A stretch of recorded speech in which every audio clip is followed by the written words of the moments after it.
कुडामध्ये नगरसेवकांनी प्रवेश केलाय, 7 नगरसेवकांनी, देवगडमधल्या नगरसेवकांनी, आता तालुका प्रमुखांनी प्रवेश केलाय, काय भावना? अहो ही तर फक्त सुरुवात आहे. पहिले नगरसेवक, तालुका प्रमुख, मग जिल्हा प्रमुख, मग माजी आमदार सगळे रांग लागलेली आहे. आम्हाला फक्त आमच्या तारखा ठरवायच्या आहेत की कुठल्या तारखेला कोणाचं करायचं एवढंच बाकी आहे. कारण का आता उबाटा नावाचा जे काही गट आहे तो आता संपलेला आहे. बाळासाहेबांचे विचार तिथे राहिलेले नाहीत.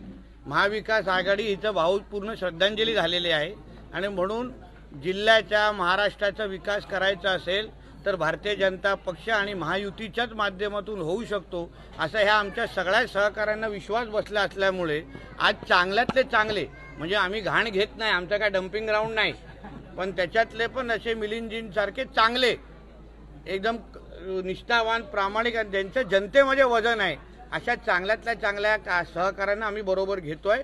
भारतीय जनता पक्षाचे परिवार वाढत चाललेला आहे. देवेंद्रजींच्या नेतृत्वावर विश्वास आहे आणि मला विश्वास आहे येणाऱ्या कालावधीमध्ये भारतीय जनता पक्ष हा कोकणामध्ये 1 नंबरचा पक्ष असेल. हे कार्यकर्ता म्हणून मी ते जबाबदारीने सांगतो.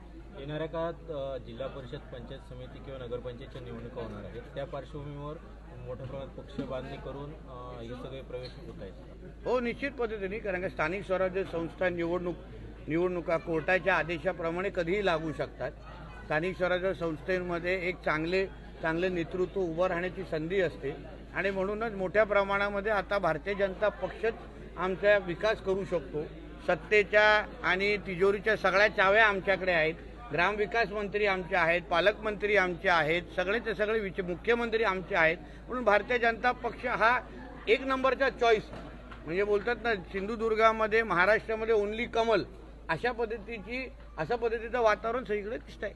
साहेब, मुंबई महानगरपालिकेच्या पार्श्वभूमीवरती राज ठाकरे आणि उद्धव ठाकरे एकत्र येतील. त्याच्यात आदित्य ठाकरे असं म्हणतात की पक्ष म्हणजे राज ठाकरेची भूमिका बदलतात, ते जर एकाच भूमिकेवर राहिले तर विचार होऊ शकतो असं आदित्य ठाकरे म्हणतात. हो, बरोबर. फार विद्वान आहेत ते. आणि म्हणून पहिलं त्यांनी राजसाहेबांना बरोबर घ्यायचं का की पहिलं त्याच्या स्वतःच्या आईला विचारावं आणि तिथून अगर तयारीच असेल तर असे मोठे मोठे वक्तव्य करावे. भूमिका कोणी बदलली, हिंदुत्व कोणी सोडलं हे पूर्ण महाराष्ट्राला माहिती आहे. बाळासाहेबांच्या मुलगा आणि नातूंनी बाळासाहेबांचे विचार कसे रसातळाला घेऊन गेले हे पूर्ण महाराष्ट्र बघतंय. म्हणून त्यांनी भूमिका बदलण्यावर तोंड उघडू नये. अनेक वेळा तुम्ही तळ कोकणात सिंधुदुर्गातून धक्का दिलाय आणि तोच धक्का उद्या रत्नागिरीतून राजापूरचे आमदार पक्षप्रवेश करतात त्यातून पाहायला मिळतोय. सगळीकडे तसंच होणार आहे. महायुतीचं सगळ्या बाजूनी वातावरण आहे. सगळ्यात ताकदीने आज महायुतीमध्ये सगळे चांगल्या विचाराचे निष्ठावान कार्यकर्ते आता तुम्हाला येत असताना दिसणार आहे.